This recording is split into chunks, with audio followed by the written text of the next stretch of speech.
जय श्री कृष्ण दोस्तों।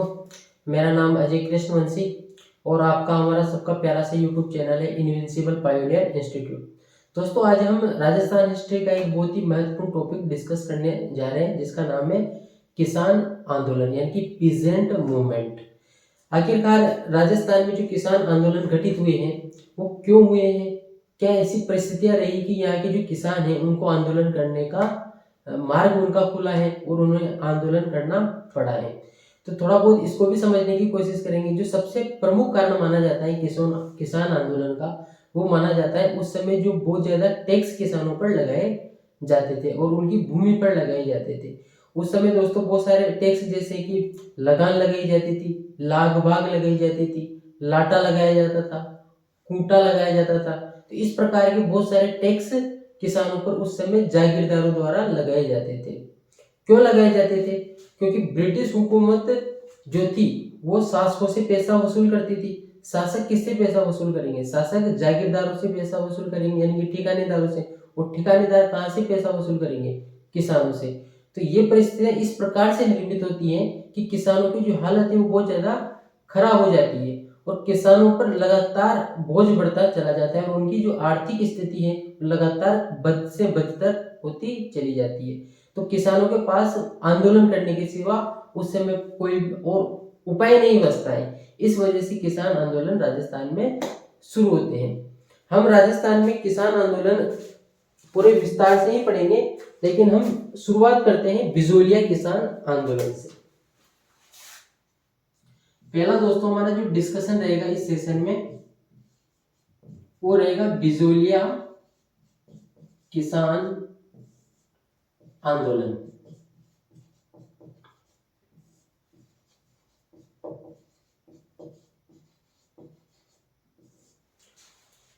बिजोलिया किसान आंदोलन, इसके बारे में हमारा सर्वप्रथम जो डिस्कशन है वो बिजोलिया किसान आंदोलन को रहेगा। तो सबसे पहले हम ये समझने की कोशिश करते हैं कि बिजोलिया आखिरकार वर्तमान समय में कहाँ पर है। उस समय कहाँ पर था जब रियासती देशी रियासतें यहाँ पर कार्यरत थी। तो पूरी पृष्ठभूमि हम इसकी थोड़ी सी समझने की कोशिश करते हैं। थोड़ा वीडियो लेंथी हो सकता है क्योंकि इसमें थोड़ा सभी पॉइंट कवर करने की कोशिश की है और अपना जो इसमें पॉइंट डिस्कशन का तरीका रहेगा वो है ऑथेंटिक बुक एनसीईआरटी के रिगार्डिंग ही अपना पूरा डिस्कशन का तरीका रहेगा। तो वीडियो भले थोड़ा लंबा हो सकता है लेकिन इसमें सारे पॉइंट क्लियर हो जाएंगे जो कि बिजोलिया किसान आंदोलन से रिलेटेड है। और इस वीडियो को देखने के बाद मेरा दावा है आपसे कि बिजोलिया किसान आंदोलन से रिलेटेड आपका कोई भी क्वेश्चन गलत नहीं होगा। तो बस बने रहे इस वीडियो के साथ। दोस्तों पहले बिजोलिया को समझ लेते हैं। बिजोलिया जो है वर्तमान में भीलवाड़ा में पड़ता है। वर्तमान में भीलवाड़ा में पड़ता है। थोड़ी सी और पीछे की तरफ चलेंगे। जब 1527 का खानवा का युद्ध हुआ था, जब 1527 में खानवा का युद्ध हुआ था तो उस समय एक अशोक परमार नामक व्यक्ति था। अशोक परमार ने उस युद्ध में राणा सांगा की सहायता की थी।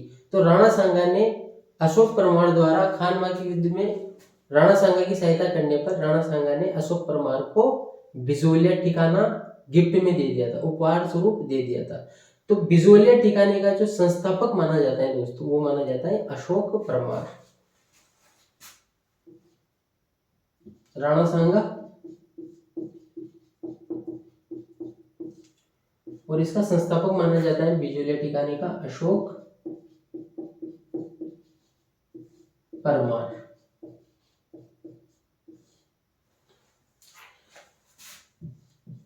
उस समय जब ये किसान आंदोलन घटित हो रहा था तो उस समय बिजोलिया की क्या स्थिति थी? तो ये मेवाड़ रियासत की, उस समय बिजोलिया मेवाड़ रियासत का ए श्रेणी का ठिकाना था। ठिकानों को भी श्रेणियों में डिवाइड किया हुआ था। तो उस हिसाब से मेवाड़ रियासत का बिजोलिया ए श्रेणी का ठिकाना था। कौन सी श्रेणी का ठिकाना था दोस्तों? ए श्रेणी का ठिकाना था। बहुत सारी बार जब हम बिजोलिया किसान आंदोलन को पढ़ते हैं तो उपरमाल शब्द का भी जिक्र आता है। तो पहले ये समझ लेते हैं कि उपरमाल आखिरकार है क्या। तो सिंपल सी बात मैं बताता हूँ आपको। बिजोलिया से भैंसरोडगढ़ तक जो पठार है उस पठार को कहा जाता है उपरमाल का पठार, और बिजोलिया भी उसी हिस्से का भाग है। इस वजह से बिजोलिया का जो क्षेत्र है उसे उपरमाल का क्षेत्र भी कहा जाता है। तो ये उपरमाल का क्षेत्र था, यानी कि उपरमाल के पठार का क्षेत्र था।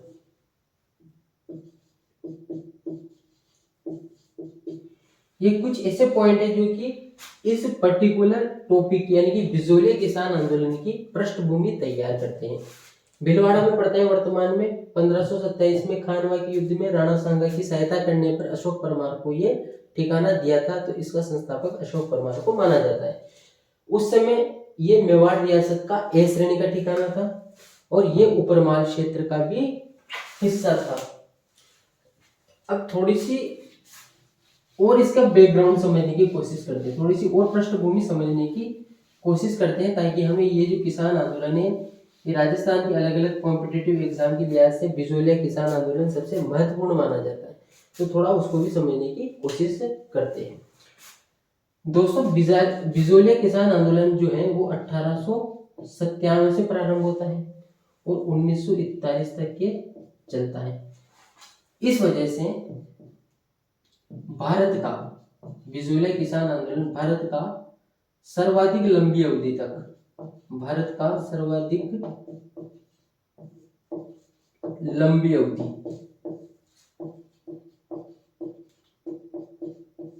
सर्वाधिक लंबी अवधि यानी कि 1897 से 1941 यानी कि लगभग 44 वर्ष भारत का सर्वाधिक लंबी अवधि तक चलने वाला अहिंसक किसान आंदोलन बिजोलिया किसान आंदोलन को माना जाता है। सर्वाधिक लंबी अवधि तक चलने वाला अहिंसक, और इसमें पूरे किसान आंदोलन के दौरान उस प्रकार की बर्बरता या उस प्रकार की हिंसा देखने को नहीं मिलती है, तो इस वजह से इसको अहिंसक आंदोलन भी माना जाता है। भारत का सर्वाधिक लंबी अवधि तक चलने वाला अहिंसक किसान आंदोलन बिजोलिया किसान आंदोलन को कहा जाता है। इसके अलावा अगर हम बात करें कि कारण क्या था, आखिरकार बिजोलिया किसान आंदोलन स्टार्ट क्यों हुआ, प्रारंभ क्यों हुआ, क्या ऐसे कारण रहे। तो कारण था दोस्तों किसानों का अत्यधिक शोषण। बहुत ज्यादा कर लगाए जाते थे किसानों पे, बहुत ज्यादा टैक्सेस लगाए जाते थे, लाग बाग लगान लाटा फूटा। ऐसा कहा जाता है कि उस समय मेवाड़ रियासत में किसानों पर लगभग 84 प्रकार के टैक्स लगाए जाते थे। किसानों पर उस समय जो किसान खेती करते थे उन पर लगभग 84 प्रकार के टैक्स लगाए जाते थे। अब जब इतने टैक्स होंगे तो किसान कैसे खेती करेगा, कैसे कमाएगा, कैसे अपने परिवार का पेट पालेगा। इस वजह से ही ये आंदोलन प्रारंभ होते हैं। एक और इम्पोर्टेंट चीज जो मैं यहाँ पर आपके साथ साझा करना चाहता हूँ वो ये है कि ये जो ठिकाना था बिजोलिया ठिकाना या फिर ये जो जागीर थी, यहाँ पर धाकड़ जाति के लोग ज्यादा रहते थे। तो यानी कि ये धाकड़ जाति के किसानों द्वारा प्रेरित आंदोलन भी इसको माना जाता है। इसके अलावा इसके दोस्तों प्रेरणेता यानी कि इस आंदोलन को प्रेरणा कहाँ से मिलते हैं, तो इस आंदोलन की प्रेरणा माने जाते हैं साधु सीताराम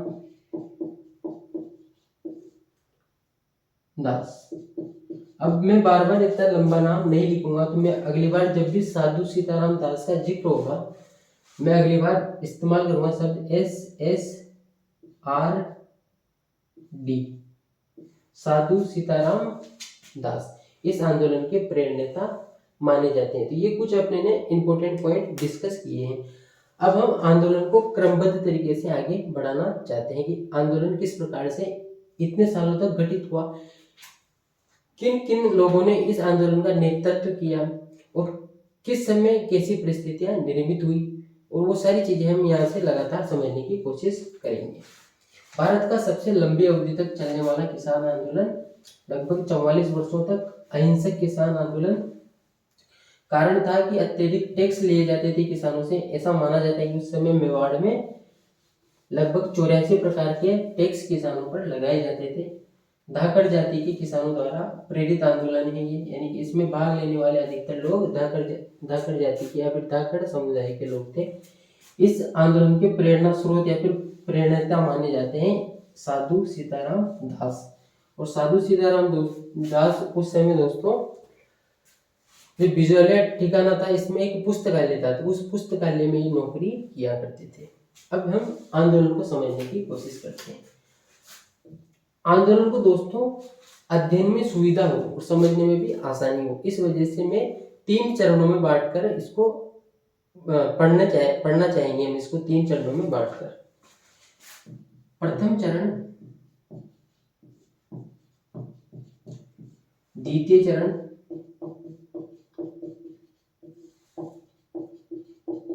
और तृतीय या फिर अंतिम चरण। प्रथम चरण जो घटित होता है ये प्रारंभ होता है 1897 से और चलता है ये 1915 तक। इस दौरान जो नेतृत्व प्रदान किया जाता है वो स्थानीय लोगों द्वारा किया जाता है। द्वितीय जो चरण है वो 1916 से प्रारंभ होता है और नई जो एनसीईआरटी किताब आई है उसमें लिखा हुआ है ये 1923 तक चलता है। हालांकि इसको कुछ जगह पर 1916 से 1926 तक भी माना हुआ है, लेकिन नई जो एनसीईआरटी है उसमें ये लिखा हुआ है। तृतीय चरण दोस्तों प्रारंभ होता है 1927 से और ये चलता है 1941 तक। प्रथम चरण में जो नेतृत्व है वो स्थानीय लोगों द्वारा किया जाता है। द्वितीय चरण में नेतृत्व है वो राष्ट्रीय स्तर के नेताओं द्वारा किया जाता है, जैसे विजय सिंह पथिक है, रामनारायण चौधरी है, माणिक्यलाल वर्मा है, बहुत बड़े बड़े नेताओं द्वारा, और ये राष्ट्रीय स्तर का आंदोलन बन भी जाता है। तृतीय चरण में भी ये आंदोलन अपने पराभव यानी कि अंतिम चरण की तरफ बढ़ता है और उसको भी हम जैसे जैसे हमारी क्लास आगे बढ़ेगी, हमारे सेशन आगे बढ़ेगा, हम उसकी तरफ भी जाएंगे और उसको भी समझने की कोशिश करेंगे। फिलहाल हम प्रारंभ करते हैं प्रथम चरण।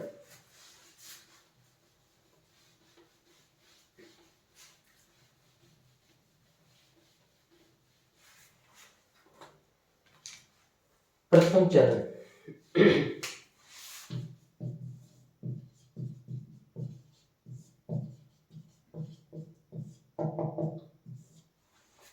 प्रथम चरण, अब इसको समझने की थोड़ा कोशिश करते हैं।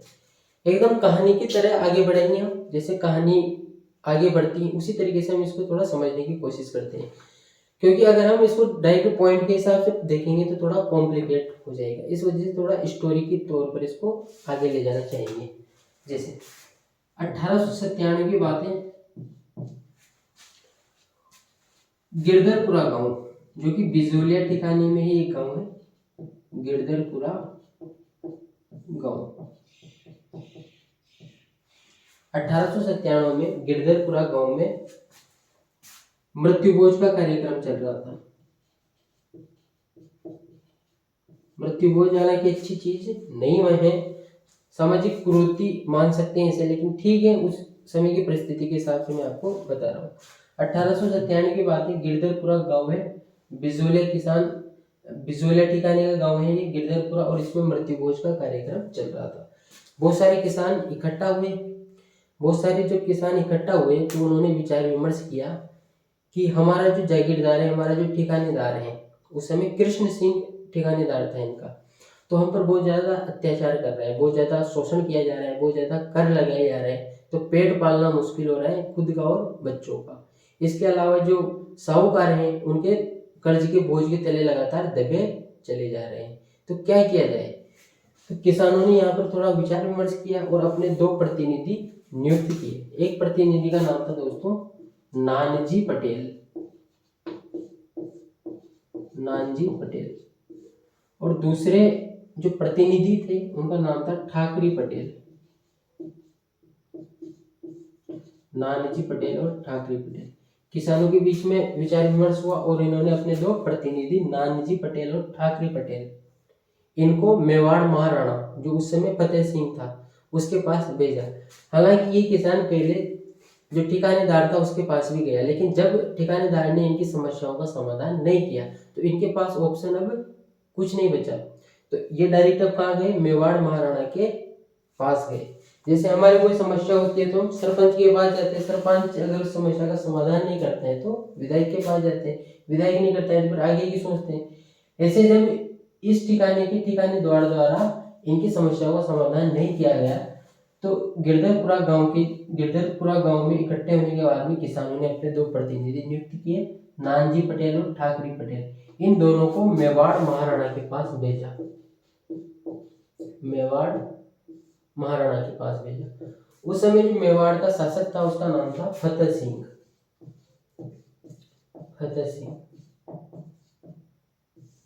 कुछ जगह ऐसा भी जिक्र मिलता है कि फतेह सिंह इन प्रतिनिधियों से मिला भी नहीं, और कुछ जगह ऐसा भी जिक्र मिलता है कि फतेह सिंह इन प्रतिनिधियों से मिला तो, लेकिन उसके बाद में इनकी समस्याओं का समाधान नहीं किया गया। तो ऐसा माना जाता है कि जब ये दोनों प्रतिनिधि मेवाड़ महाराणा के पास गए तो इस बातचीत का या फिर इस प्रकार की जो प्रक्रिया चली है उसका कोई सकारात्मक परिणाम देखने को नहीं मिला। उसके बाद की परिस्थितियों पर चर्चा करते हैं। वर्ष आ जाता है दोस्तों 1903। ठाकुर है यहाँ का कृष्ण सिंह। कुछ जगह कृष्ण सिंह को किशन सिंह भी लिखा हुआ है, किशन सिंह भी लिखा हुआ है। तो अपने को क्या करना है, दोनों नाम याद रख लेने हैं। 1903 की बात है। ठिकाने बिजोलिया जो ठिकाना है उसका ठिकानेदार है कृष्ण सिंह या फिर किशन सिंह। इसने एक टैक्स लगा दिया, इसने एक कर लगा दिया। उस कर का नाम था दोस्तों चौरी कर। चौरी कर, चौरी कर क्या है? चौरी कर का मतलब ये है कि अब कोई भी किसान अगर अपनी बेटी का ब्याह करेगा, विवाह करेगा, तो अपनी बेटी का ब्याह करने पर उस किसान को 13 रुपए ठाकुर को देने होंगे। किसी भी किसान द्वारा अपनी बेटी का विवाह करने पर 13 रुपए, अब कुछ जगह पर 5 रुपए भी लिखा हुआ है। हालांकि जो नई एनसीईआरटी किताब है उसमें 13 रुपए लिखा हुआ है और ब्रैकेट में 5 रुपए भी लिखा हुआ है। तो आप दोनों डाटा याद रख सकते हो, लेकिन नई एनसीईआरटी के हिसाब से 13 रुपए ज्यादा ऑथेंटिक डाटा है। 1903 में किशन सिंह एक फरमान जारी करता है कि जो भी किसान अपनी बेटी का विवाह करेगा उसको चौरी कर देना पड़ेगा, जो कि 13 रुपए। अब 13 रुपए उस समय के हिसाब से बहुत ज्यादा था, मतलब आज के लाखों में उसकी तुलना की जा सकती है। तो वैसा एक टैक्स था। तो हुआ क्या, अच्छा ये तो देना ही पड़ेगा। इसके अलावा जिस वर से लड़की का विवाह होगा तो वो वर ठाकुर साहब के पास भी जाएगा और उनसे नतमस्तक होगा, यानी कि सिर झुकाएगा और ठाकुर साहब उसको आशीर्वाद देंगे। तो ये प्रथा प्रारंभ की थी कृष्ण सिंह ने। तो वहाँ के जो किसान है वो बहुत ज्यादा नाराज हो गए, बहुत ज्यादा खपा हो गए कि ये कैसी प्रथा है कि भाई बेटियों का विवाह करने पर भी टैक्स लगाया जा रहा है, और फिर जिस वर से विवाह होगा उस वर को आशीर्वाद लेने के लिए ठाकुर साहब के पास भी जाना पड़ेगा। तो ऐसा कहा जाता है कि जो बिजोलिया ठिकाने के किसान थे उन्होंने 2 वर्ष तक अपनी बेटियों की शादी ही नहीं की। बिजोलिया ठिकाने के किसानों ने लगभग 2 सालों तक अपनी लड़कियों की शादी ही नहीं की ताकि वो चौरी कर से बच सके। तो जब 2 वर्ष तक इन्होंने शादी नहीं की, ये बात किशन सिंह या फिर कृष्ण सिंह के पास पहुंची, तो फिर उसको लगा कि ये थोड़ा ज्यादा हो रहा है, मतलब अत्याचार या फिर शोषण कुछ ज्यादा हो रहा है। तो कुछ रियायतें हालांकि उसमें उसके बाद में दी गई, लेकिन वो रियायतें इतनी ज्यादा नहीं थी कि किसान संतुष्ट हो सके। बहरहाल आगे बढ़ते हैं। मेरे ख्याल से आपको नीचे नहीं दिखेगा तो मैं इसको थोड़ा साफ करना चाहता हूँ। 1897 पढ़ लिया आपने, 1903 पढ़ लिया। अब हम चर्चा करेंगे 1906 की। 1906 में क्या होता है दोस्तों, कृष्ण सिंह की तो मृत्यु हो जाती है। कृष्ण सिंह तो मृत्यु हो जाती है कृष्ण सिंह की। तो अब कृष्ण सिंह की जो मृत्यु होती है वो होती है निसंतान, यानी कि इसके कोई संतान नहीं थी। तो इसका एक निकट का संबंधी था, निकट का रिश्तेदार था, उसका नाम था दोस्तों पृथ्वी सिंह। पृथ्वी सिंह। तो कृष्ण सिंह की मृत्यु के बाद में बिजोलिया ठिकाने का नया ठिकानेदार बनता है पृथ्वी सिंह। 1906 में। और ये जैसे ही नया ठिकानेदार बनता है ये एक नया टैक्स लगा देता है, इसकी मृत्यु होगी, नया टैक्स लगा देता है ये तलवार बंदाई। अब किसान वैसे ही नाराज, फिर एक नया टैक्स आ गया तलवार बंदाई। तलवार बंदाई का मतलब ये है कि जब भी कोई गद्दी पर बैठेगा शासक मेवाड़ का, तो वो मेवाड़ के शासक ने एक फरमान जारी किया कि जब भी नया शासक यहाँ पर गद्दी पे बैठेगा, राजगद्दी पर, तो जागीरदारों से एक निश्चित रकम वसूल की जाएगी।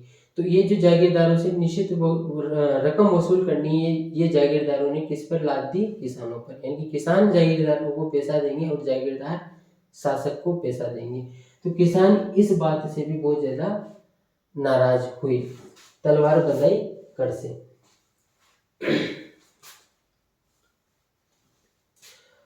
हालांकि किसानों द्वारा इस तलवार बंदाई का विरोध भी किया गया, तो विरोध करने में क्या हुआ, कुछ किसानों को तो जेल में डाल दिया गया, और जो साधु सीताराम दास थे, इनको, ये जो पुस्तकालय में काम करते थे, तो इनको अपनी नौकरी से हाथ धोना पड़ा, यानी कि ये अपनी नौकरी से बर्खास्त कर दिए गए।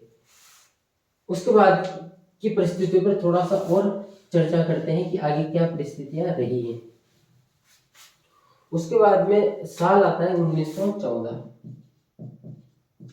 1914 में क्या होता है, जो पृथ्वी सिंह है इसकी भी मृत्यु हो जाती है। पृथ्वी सिंह,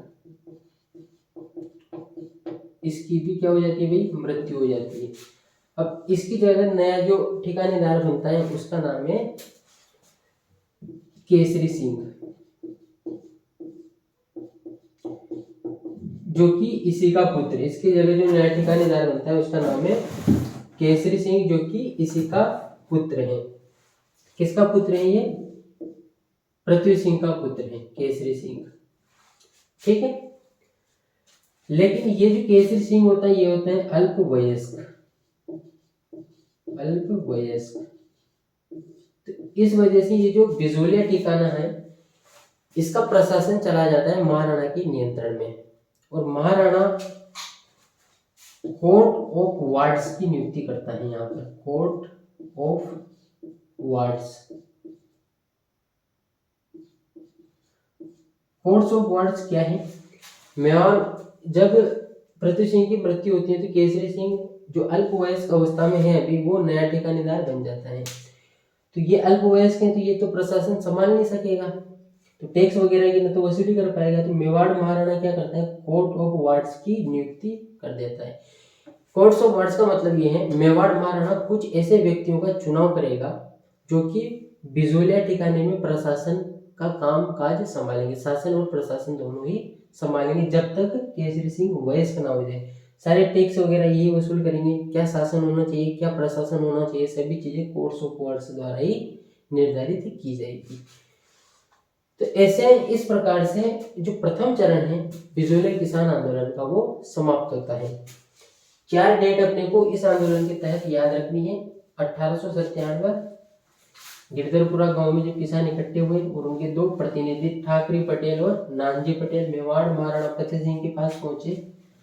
उसके बाद में 1903 चौरी कर, 1906 तलवार बंदाई कर, 1914 अल्पवयस्क अवस्था में इसका मरना पृथ्वी सिंह का, और केसरी सिंह का अल्पवयस्क अवस्था में नया ठिकानेदार बनना और कोर्ट्स ऑफ वार्ड्स की नियुक्ति होना। अब हम चर्चा करना चाहते हैं दोस्तों अगले राउंड की, यानी कि सेकंड चरण की।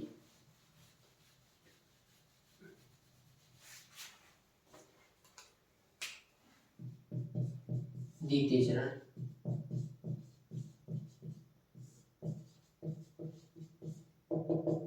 राजस्थान के सभी आंदोलनों में बिजोलिया किसान आंदोलन का अपना एक विशेष महत्व है।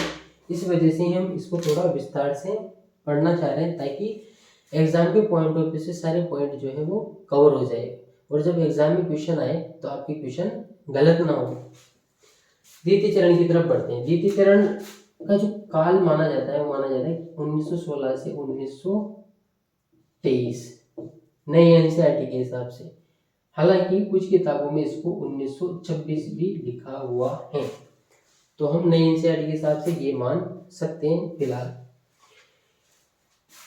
द्वितीय चरण, अच्छा जो प्रथम चरण गठित हुआ था उसका नेतृत्व किसने किया था? उसका नेतृत्व स्थानीय लोगों ने ही किया था। इसके अलावा साधु सीताराम दास द्वारा उस चरण का नेतृत्व किया गया।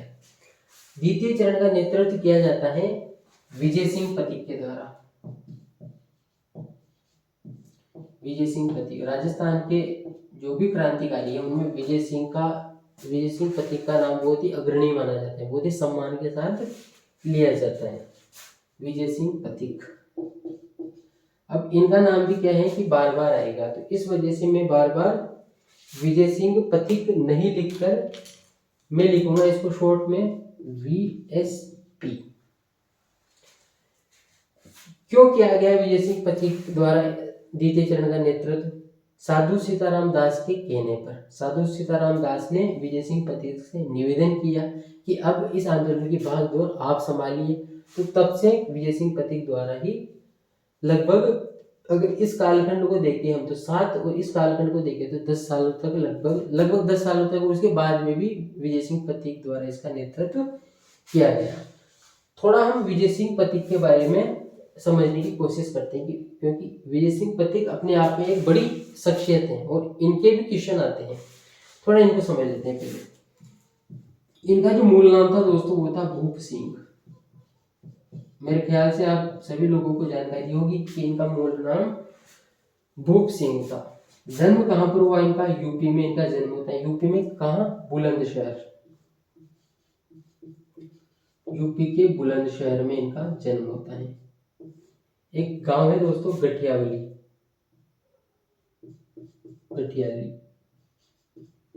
गठियाली गांव, यहाँ पर इनका जन्म होता है।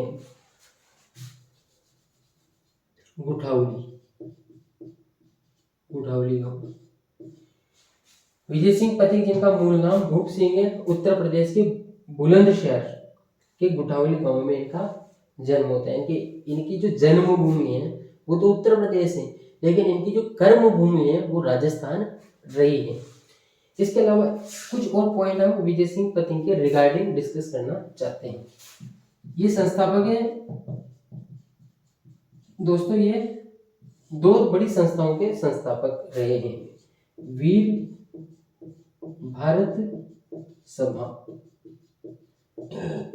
भारत सभा के ये संस्थापक रहे हैं। साथ ही आप सभी को जानकारी होगी कि राजस्थान सेवा संघ, जिसकी स्थापना 1919 में विजय सिंह पथिक द्वारा कहां पर की गई थी? वर्धा में स्थापना की गई थी। और वर्धा पड़ता है दोस्तों महाराष्ट्र में। राजस्थान सेवा संघ की स्थापना विजय सिंह पथिक द्वारा 1919 में वर्धा यानी कि महाराष्ट्र में की गई और 1920 में राजस्थान सेवा संघ का जो कार्यालय है या फिर इसका जो ऑफिस है वो अजमेर में शिफ्ट कर दिया गया था। तो स्थापना तो महाराष्ट्र के वर्धा में हुई, लेकिन फिर इसके बाद में इसका ऑफिस अजमेर रहा है। अजमेर। 1-2 पॉइंट और हम डिस्कस करना चाहेंगे विजय सिंह पथिक के रिगार्डिंग। इन्होंने दोस्तों राजस्थान केसरी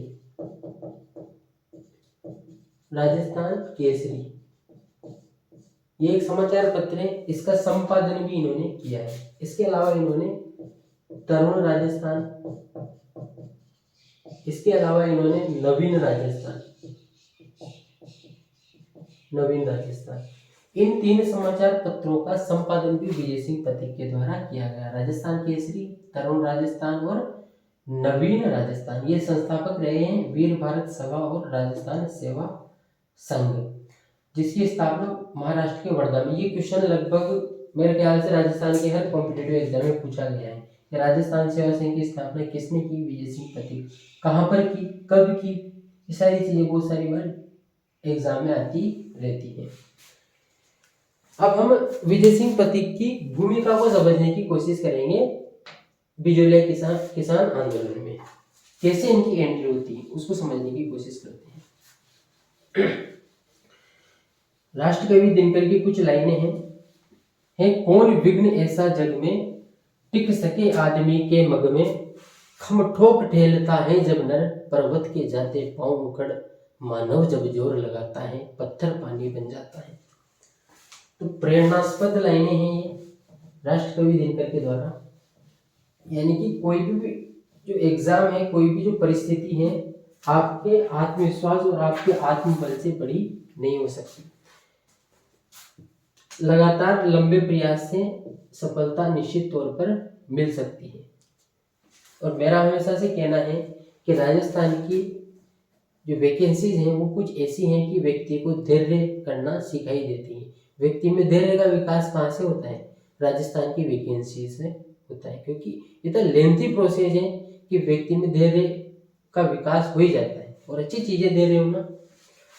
द्वितीय चरण, विजय सिंह पति की अब हम भूमिका समझने की कोशिश करते हैं। बिजोलिया किसान आंदोलन में कैसे एंट्री होती है? रास बिहारी बोस का नाम मेरे ख्याल से आपने सुना होगा, रास बिहारी बोस। और एक और है सान्याल। रास बिहारी बोस और सान्याल के द्वारा एक योजना बनाई गई, सशस्त्र क्रांति की योजना बनाई गई कि भारत के अलग अलग हिस्सों में बम धमाके किए जाएंगे और ब्रिटिश हुकूमत को हिला के रख दिया जाएगा। इनकी इस सशस्त्र योजना का हिस्सा थे विजय सिंह पथिक। विजय सिंह पथिक को इन लोगों ने बोला कि आप अजमेर में बम धमाके करेंगे। कहां पर? अजमेर में। अच्छा, उस समय विजय सिंह का नाम भूप सिंह ही था, तो इन्होंने भूप सिंह को बोला कि आप अजमेर में बम धमाके करेंगे। लेकिन बम धमाके करने से पहले ही इसकी सूचना अंग्रेजों को मिल गई। यानी कि क्रांति का क्या हो गया दोस्तों? भंडाफोड़ हो गया। और विजय सिंह पथिक, यानी उस समय तो उनका नाम भूप सिंह था, तो उनको गिरफ्तार कर लिया गया। और गिरफ्तार करने के बाद में उनको टाड़गढ़ किले, अजमेर का जो टाड़गढ़ किला है, इसमें भूप सिंह या फिर विजय सिंह पथिक को कैद कर दिया गया।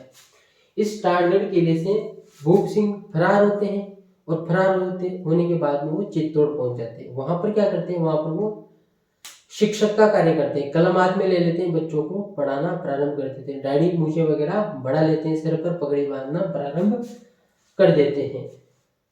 उसके बाद में उनकी मुलाकात होती है साधु सीताराम दास से। और साधु सीताराम दास द्वारा साधु सीताराम दास भूप सिंह का नाम अब विजय सिंह पथिक हो चुका है। वो अपनी पहचान बदल चुके हैं, अब वो क्रांतिकारी की जगह शिक्षक हो चुके हैं। शिक्षक के बाद में वो आंदोलनकारी हो जाएंगे, किसान आंदोलनकारी हो जाएंगे, ये भी हम पढ़ेंगे अभी। तो साधु सीताराम दास ने विजय सिंह पथिक से निवेदन किया कि आप बिजोलिया किसान आंदोलन का नेतृत्व कीजिए। विजय सिंह पथिक ने बोला कि भाई क्यों? तो उन्होंने बोला कि वहां पे जो किसानों की हालत है वो ज्यादा खराब है, ठेकेदार बहुत ज्यादा अत्याचार कर रहा है। मेवाड़ महाराणा के पास जब इस चीज की फरियाद लेके हम गए थे तो उन्होंने भी कोई कार्यवाही नहीं की थी। तो इस आंदोलन को यथावत आगे बढ़ाने के लिए एक योग्य नेतृत्व की आवश्यकता है। तो विजय सिंह पथिक वहां से इस आंदोलन के साथ हो जाते हैं। कब जुड़ते हैं? 1916 में विजय सिंह पथिक बिजोलिया किसान आंदोलन से जुड़ जाते हैं। इन्होंने क्या किया जुड़ने के बाद में आंदोलन से, उसको समझने की अब हम कोशिश करते हैं। 1916 में विजय सिंह पथिक बिजोलिया किसान आंदोलन से जुड़ जाते हैं। यानी कि जो दूसरा चरण है उसका नेतृत्व विजय सिंह पथिक के द्वारा किया जाता है। विजय सिंह पथिक क्या करते हैं? 1917 में ऊपर माल, इस शब्द का पहले भी जिक्र हो चुका है। ऊपर माल का जो पठार है वो बिजोलिया से जो बेंस रोड तक का जो पठार है उसको ऊपर माल का पठार कहा जाता है। उसके बीच में आने वाले क्षेत्रों को ऊपर माल क्षेत्र कहा जाता है। 1917 में विजय सिंह पथिक द्वारा ऊपर माल पंच बोर्ड की स्थापना की जाती है। ये क्या है भाई? ऊपर माल पंच बोर्ड एक तरीके से क्या है? किसान पंचायत है। यानी कि किसानों की कोई भी समस्या अगर आएगी तो वो इस ऊपर माल पंच बोर्ड में शिकायत करेंगे। ऊपर माल पंच बोर्ड में उस एरिया के, उस ठिकाने के लगभग सभी किसान शामिल हो गए और उनके कोई भी समस्या आती है तो ऊपर माल पंच बोर्ड में उसकी शिकायत की जाती है और ये आंदोलन प्रदर्शन वगैरह करके उस समस्या का समाधान करने की कोशिश करते थे। इसका सरपंच बनाया या फिर अध्यक्ष बनाया, इसका जो प्रथम अध्यक्ष बनाया था वो बनाया था मन्ना पटेल को। ये क्वेश्चन भी बहुत सारी बार आ चुका है कि ऊपर माल पंच बोर्ड की स्थापना कौन से किसान आंदोलन से संबंधित हैं? बिजोलिया। किसने की? विजय सिंह पथिक ने की। पहला सरपंच किसको बनाया? तो मन्ना पटेल को पहला सरपंच बनाया गया। उसके बाद में हम और आगे बढ़ने की कोशिश करते हैं। विजय सिंह पथिक ने सभी किसानों को बोल दिया कि भाई अब कोई भी बेगार नहीं देगा। बेगार का मतलब क्या होता है? ऐसा श्रम जिसमें पैसा भी नहीं दिया जाता और काम भी करना पड़ता है, उसे कहा जाता है बेगार। तो विजय सिंह पथिक ने सभी किसानों को बोल दिया कि अब कोई भी बेगार नहीं देगा। प्लस ठिकानेदार या फिर शासक वर्ग जो भी युद्ध लड़ते थे, तो उस युद्ध के लिए किसानों से एक निश्चित मात्रा में पैसा वसूल किया जाता था, एक निश्चित चंदा वसूल किया जाता था। तो विजय सिंह पथिक ने सभी किसानों को बोल दिया कि अब कोई भी किसान चंदा भी नहीं देगा, यानी कि किसी प्रकार का कोई आर्थिक सहायता युद्ध के समय नहीं की जाएगी। हुआ क्या, जो ठिकानेदार था या ठिकाने के जो लोग थे, उन्होंने एक व्यक्ति था नारायण जी पटेल। नारायण जी पटेल को बेगार के लिए बोला कि भाई आपको ये काम तो करना ही पड़ेगा। तो नारायण जी पटेल विजय सिंह पथिक के प्रभाव में थे, तो नारायण पटेल ने मना कर दिया कि मैं इस प्रकार की बेगार का कार्य नहीं कर सकता। तो हुआ क्या, जो ठिकाने के लोग थे, बिजोलिया ठिकाने के जो लोग थे, उन्होंने जो कर्मचारी थे, उन्होंने नारायण जी पटेल को पकड़ लिया और जेल में बंद कर दिया, कैद कर दिया। मतलब इसको ये सूचना किसको मिलती है?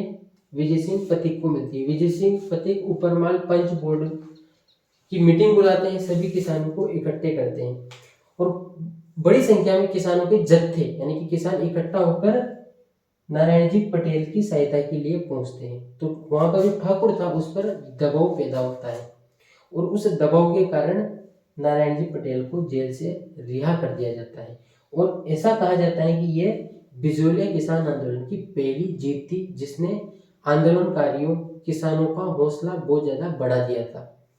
क्यों? क्योंकि नारायण जी पटेल को जेल में पकड़ के ले गए थे और जैसे इन्होंने आंदोलन प्रदर्शन किया, अपनी शक्ति का प्रदर्शन किया, तो ठिकाने को नारायण जी पटेल को रिहा करना पड़ा। तो ये बिजोलिया किसान आंदोलन की किसानों की पहली जीत थी और इससे उनका हौसला बहुत ज्यादा बढ़ गया था, आत्मविश्वास का सृजन हुआ था उस समय उनके हृदय में। उसके बाद में क्या होता है,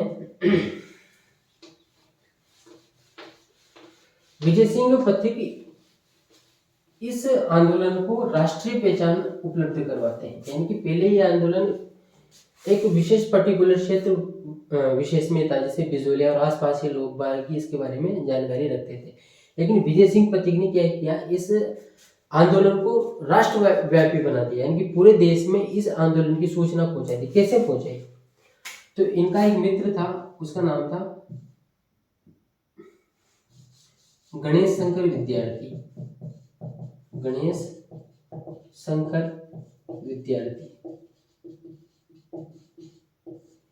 शंकर विद्यार्थी कानपुर में थे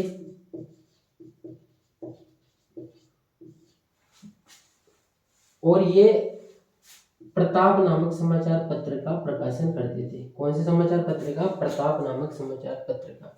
विजय सिंह पथिक ने गणेश शंकर विद्यार्थी से संपर्क स्थापित किया और गणेश शंकर विद्यार्थी को बोला कि आपका जो अखबार है प्रताप, इसमें आप बिजोलिया किसान आंदोलन की सूचनाएं लगातार लिखें, इसमें लगातार उसके समाचार लगातार आप अपने समाचार पत्र में ऐड कीजिए, ताकि इस आंदोलन को राष्ट्रीय स्तर पर ले जाया जा सके और जो राष्ट्रीय स्तर पर जो भी नेता हैं वो भी इसमें भाग ले, ताकि आंदोलन में जो सक्रिय किसान हैं उनको न्याय मिल सके, उनको शोषण से मुक्ति मिल सके।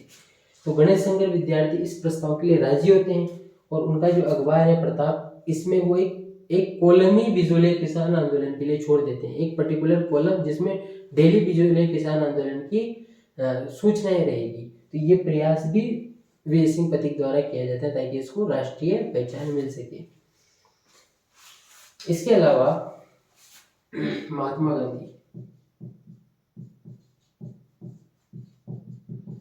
गांधी को जब ये सूचना मिलती है कि भाई बिजोलिया में इस प्रकार का आंदोलन खड़ा किया जा रहा है किसानों द्वारा और उनकी मांगे बहुत ज्यादा वाजिब भी हैं और उसका नेतृत्व एक योग्य व्यक्ति कर रहा है जिसका नाम है विजय सिंह पथिक, तो महात्मा गांधी क्या करते हैं, विजय सिंह पथिक को बुला लेते हैं बम्बई में उस समय कांग्रेस का अधिवेशन होना था इस वजह से बम्बई विजय सिंह प्रतीक को महात्मा गांधी द्वारा बुला लिया जाता है। महात्मा गांधी और विजय सिंह प्रतीक के बीच में एक बातचीत होती है कि किस प्रकार से किसानों का दमन किया जा रहा है, किस प्रकार से शोषण अत्याचार किया जा रहा है, जिससे किसानों की हालत बहुत ज़्यादा नाजुक है, बहुत ज़्यादा खराब है। तो महात्मा गांधी क्या करते हैं, उनका एक निजी सचिव था, उसका नाम था महादेव भाई। महात्मा गांधी अपने निजी सचिव महादेव भाई को बिजोलिया भेजते हैं। कहाँ पर भेजेंगे? बिजोलिया। किस लिए भेजते हैं? कि वहां पर किसानों की क्या स्थिति है, किस प्रकार से वो संघर्ष कर रहे हैं, उसको थोड़ा देख के आइए। महादेव भाई बिजोलिया आते हैं, किसानों की स्थिति देखते हैं, महात्मा गांधी को सूचित करते हैं। तो ऐसा कहा जाता है कि महात्मा गांधी उसके बाद में एक पत्र लिखते हैं मेवाड़ महाराणा के नाम पे, और उस पत्र का ही प्रभाव था कि मेवाड़ महाराणा एक आयोग बिठाता है। उस आयोग का नाम है बिंदुलाल भट्टाचार्य आयोग। बिंदुलाल भट्टाचार्य आयोग, ये मेवाड़ महाराणा द्वारा बिठाया जाता है ये आयोग, ताकि किसानों की समस्याओं को समाधान किया जा सके। लेकिन ये आयोग किसी भी प्रकार की समस्याओं को समाधान नहीं करता है और किसानों की स्थिति जस की तस बनी रहती है। उसके बाद में क्या होता है,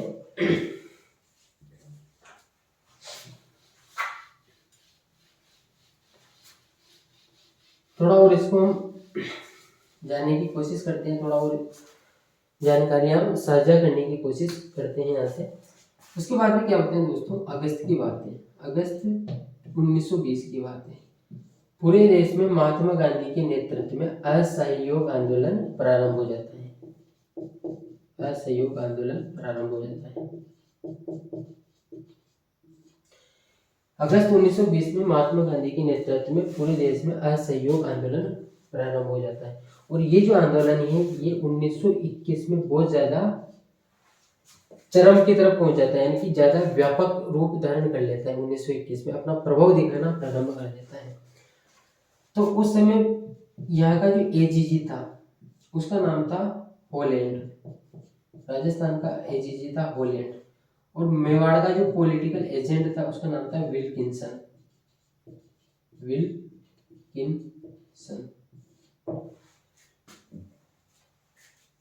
महात्मा गांधी द्वारा असहयोग आंदोलन किया जा रहा है, और राजस्थान को उस समय एजेंट टू गवर्नर जनरल था हॉलैंड, और मेवाड़ का पॉलिटिकल एजेंट था विल्किंसन।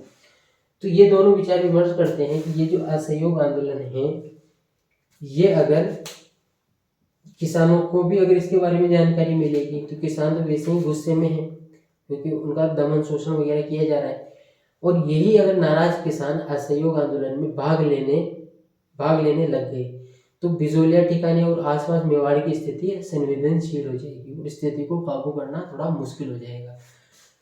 तो हॉलैंड और विल्किंसन ये प्रयास करते हैं 1921 के अंत तक कि किसी भी तरीके से बिजोलिया किसान आंदोलन को समाप्त किया जाए, कुछ समझौता किया जाए, ताकि बिजोलिया के जो किसान है वो शांतिपूर्ण तरीके से बैठ जाए और असहयोग आंदोलन में भाग नहीं ले। तो इन्हीं के प्रयासों से फरवरी 1922 में ठिकाना कौन सा? बिजोलिया ठिकाना, और किसान है बिजोलिया की किसान और ठिकाने के बीच में समझौता हो जाता है कि ये इनकी मांगे मान ली जाए किसानों की। और ऐसा कहा जाता है कि इस समझौते के लागू होने के बाद में लगभग 35 जो लाग बागे थे, यानी कि 35 जो टैक्स थे किसानों पर वो समाप्त कर दिए गए थे। तो किसानों को बड़ी राहत मिली, किसान भी खुश। तो किसान असहयोग आंदोलन का हिस्सा नहीं बने और अंग्रेजों की ये चाल उस समय कामयाब रही। लेकिन उसके बाद में क्या होता है, यहीं पे लिख देता हूँ मैं इधर। उसके बाद में क्या होता है कि असहयोग आंदोलन समाप्त हो जाते हैं, और असहयोग आंदोलन समाप्त होते ही ये जो हॉलैंड और विल्किंसन है प्लस जो ठिकानेदार है प्लस जो मेवाड़ महाराणा है वो इस समझौते के प्रति उदासीन हो जाते हैं, यानी कि न्यूट्रल हो जाते हैं, क्योंकि उनको तो असहयोग आंदोलन से मतलब था उसको दबाने से। जब आंदोलन ही समाप्त तो फिर इनकी फिक्र कौन करे किसान। तो फिर वापस धीरे धीरे करके ये जो 35 टैक्स खत्म किए थे वापस ये अस्तित्व में आने लगे। तो किसानों की स्थिति बहुत ज्यादा खराब होने लगी। ऐसा कहा जाता है कि 1923 से लगाकर 1926 तक किसानों की स्थिति बहुत ज़्यादा नाजुक बनी रही, बहुत ज़्यादा दयनीय स्थिति बनी रही, क्योंकि ये जो समझौता किया गया था उस समझौते के कारण किसानों का जो नेतृत्व था वो भी शिथिल हो गया और किसान भी शिथिल हो गए। तो उनमें वैसी पहले वाला जो करंट था, पहले वाली जो एकजुटता थी वो भी नहीं रही और लगातार धीरे धीरे करते इन सभी टैक्सेस को वापस थोप दिया गया। अब न तो किसान आंदोलन के उसमें थे क्योंकि उनको वो शिथिल अवस्था में चले गए थे। तो 1923 से 1926 के बीच में किसानों की स्थिति बहुत ज़्यादा नाजुक रही। इस तरीके से ये दूसरा चरण, बिजोलिया किसान आंदोलन का दूसरा चरण समाप्त होता है। अगर आपको स्पीड ज़्यादा लगे तो आप स्लो भी कर सकते हो, कम लगे तो आप स्पीड बढ़ा भी सकते हो, क्योंकि यूट्यूब में ये ऑप्शन दिए जाते हैं। बहरहाल अब बात करते हैं हम तीसरे चरण की।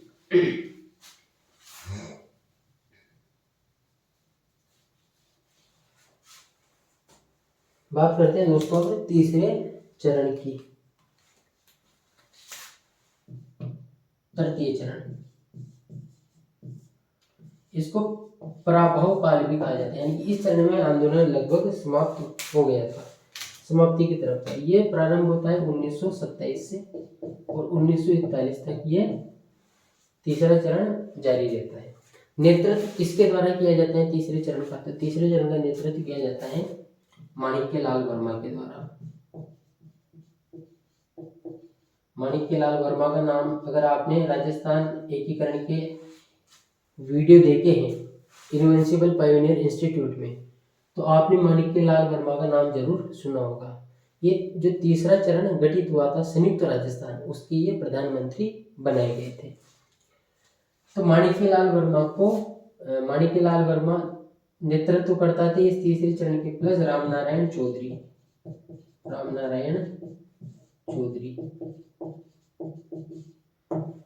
तथा सेठ जमनालाल बजाज।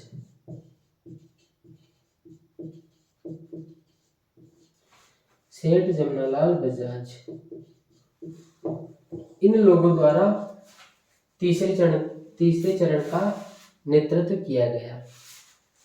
उसके बाद में क्या होता है, 1941 का साल आ जाता है और 1941 में मेवाड़ महाराणा का जो दीवान था, उस दीवान का नाम था टी विजय राघवाचार्य। ये एक पहल करता है, ये एक डॉक्टर मेहता करके एक व्यक्ति है जिसको बिजोलिया भेजता है और इसका जो सहयोगी था डॉक्टर मेहता, या फिर कुछ किताबों में ऐसा लिखा हुआ है कि ये खुद ही जाता है टी विजय राघवाचार्य। ये बिजोलिया पहुंचता है, इनकी किसानों की स्थिति देखता है। तो उसके बाद में ठिकाने